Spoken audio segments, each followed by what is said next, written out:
बलोचिस्तान के इलाके लौरा लाई में 9 मुसाफिरों के कत्ल का मुकदमा थाना CTT में दर्ज। नामालूम हमलावरों के खिलाफ दर्ज मुकदमे में कत्ल, इक़दाम कत्ल और दहशतगर्दी की दफात शामिल।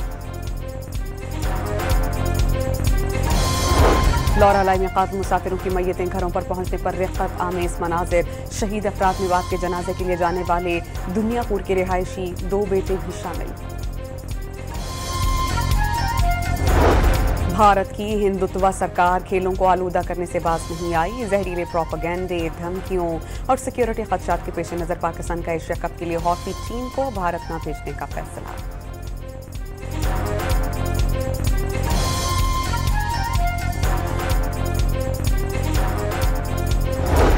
भारत ने ढाका में शेड्यूल्ड एशियन क्रिकेट काउंसिल के सालाना इजलास का मकाम तब्दील करने के लिए दबाव डालना शुरू कर दिया। जरा ये बताते हैं कि रुकन ममालिक को पुरकशिश ऑफर्स की जाने लगी। श्रीलंका के बाद ओमान क्रिकेट बोर्ड ने भारत की हिमायत कर दी।